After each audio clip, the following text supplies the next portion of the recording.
महाराष्ट्र सरकार ने आज अपना बजट पेश किया है और इस पर बात करने के लिए हमारे साथ हैं पंकजा मुंडे जी। पंकज जी, आज बजट पेश किया गया है, किसानों को बड़ी रिलीफ दी गई है, ऐसा कहा। हाँ, मैं देवेंद्र जी फडणवीस हमारे मुख्यमंत्री जी का बहुत स्वागत करती हूँ और मैं अभिनंदन करती हूँ। बहुत ही सुंदर बजट उन्होंने आज पेश किया। इस बजट में उन्होंने 4 स्तंभ को इलेबरेट करके बजट को हमारे सामने रखा। इसमें किसान हो, मजदूर हो, इनके लिए उन्होंने बजट रखा और कर्ज माफ़ी दी है, जो बहुत ही स्वागतार्ह और आनंददायी बात है आज की। हमारी लाडली बहन योजना भी कंटिन्यू हो गई है। लखपति दीदी भी हमारे बढ़ते जा रहे हैं, उसका भी टारगेट है। 5 ट्रिलियन इकोनॉमी की तरफ बहुत बड़ा योगदान देने वाला बजट है। Solar energy, renewable energy, electrical vehicle और हमारे डिपार्टमेंट के लिए ग्रामीण उद्योजक योजना। तो बहुत सारे ऐसे आज उन्होंने निर्णय लिए हैं जो सबको बहुत आनंद देंगे।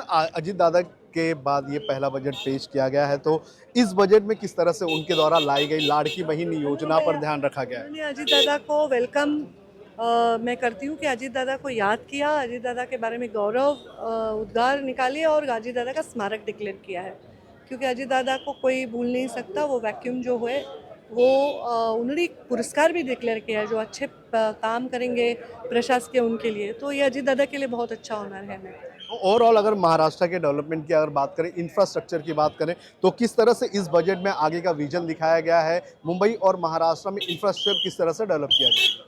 थोरो इंफ्रास्ट्रक्चर डेवलप हो रहा है मुंबई और महाराष्ट्र में, और सारे सेक्टर्स को स्पर्श किया गया है।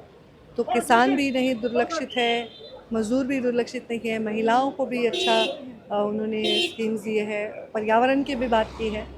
तो मैं वेलकमिंग बजट कहूँगी। मैडम, विपक्ष ये कह रहा है कि हर दिन मराठवाड़ा में जो 3 किसान हैं वो आत्महत्या कर रहे हैं, सरकार उनकी तरफ कोई ध्यान नहीं दे रही है। पहले से भी कर्ज माफ़ी की योजनाएं चल रही थी, लेकिन उस पर भी ठीक तरह से ध्यान नहीं दिया जाता है। जो बात किए जाते हैं उनकी अमलबजानी नहीं होती। मैं इनको कोई आंसर देना ही नहीं चाहती हूँ, क्योंकि जो हम बोल रहे हैं वो रिकॉर्ड पे बोल रहे हैं, हम लोगों को मदद कर रहे हैं।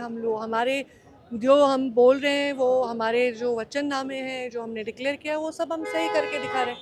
अब वो उनको तो कुछ बोलना ही है, इसलिए बोल रहे हैं। लोग तो हमें वोट दे रहे हैं, इसका मतलब लोग हम पे विश्वास कर रहे हैं। बहुत बहुत धन्यवाद। लोकमत से बात करते हैं तो हमारे साथ थी पंकजा मुंडे, जो बता रही थी कि किस तरह से इस बार का ये जो बजट है ये पेश किया गया है और इस बजट से महाराष्ट्र की जनता को किस तरह से फायदा होगा। आदित्य ठाकरे हमारे साथ है। सर, ये जो बजट आया है, इस बजट में कहा गया है कि किसानों का कर्ज माफ किया जा रहा है। एक बहुत revolutionary budget, Alice in Wonderland budget है। कॉन्ट्रैक्टरों के लिए बहुत अच्छा बजट है, बाकी आम नागरिकों की कुछ नहीं।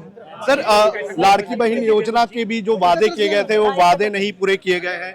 2100 रुपए चुनाव के पहले कहा गया था कि बिल्कुल, ये आपको पता है भाजपा है, कभी वादे पूरे नहीं करता है, ना अपने दोस्तों को वादे पूरा करता है, ना आम आदमी को करता है। आपने देखा होगा अच्छे दिन अभी 2047 में आएंगे ऐसे लगने लगा है। सर, इराक और ईरान के जैसे युद्ध चल रहे हैं, निर्यात पर कितना असर पड़ेगा, उन सारी चीजों को यही तो स्पष्टीकरण मांगा था, लेकिन कोई बोलने के लिए तैयार नहीं सरकार से, क्योंकि शायद उनको सत्य परिस्थिति पता ही नहीं है। महाराष्ट्र सरकार ने आज बजट पेश किया है और इस पर बात करने के लिए हमारे साथ हैं सचिन अहिर जी। जगलरी बजट है और जैसे उद्धव जी ने कहा कि कर्जा लेके दिवाली मनाना, दिवालखोर होने के बाद हम क्या कर सकते हैं? सिर्फ कुछ ऐसी चीज़ें गुड फीलिंग बोलते ना कि आश्वासित और दे, इसीलिए एक बाजू में शेतकरियों को सकारात्मक भूमिका लेते हुए जो पिछली योजना जो कर्ज मुक्ति की थी उसकी अब तक अमलबजानी नहीं हुई है, अभी ये योजना देते हुए एक बाजू में शेतकरियों को न्याय देने की भूमिका ऐसी दिखा रही है, दूसरे बाजू में कामगार कायदे लाकर उस कामगार को ही ख़त्म करने की साजिश की जा रही है। तो ये सिर्फ बोलते आंकड़ों का खेल है।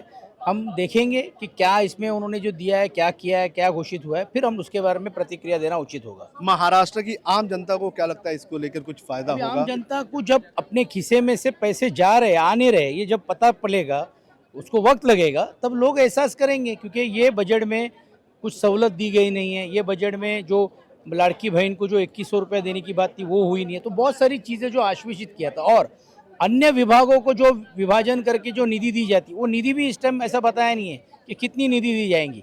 ब्लैंकेट सिर्फ करने का काम किया है, दुर्दैव की बात। सर, सरकार पर कर्जा है, 9.5 लाख करोड़ रुपए तक का कर्ज बढ़ चुका है। मैंने कहा ना, इसीलिए क्या है कि कर्जा निकाल के दिवाली मनाना, इसमें कितनी खुशी है, उसी तरह से की हालत अब सरकार की है।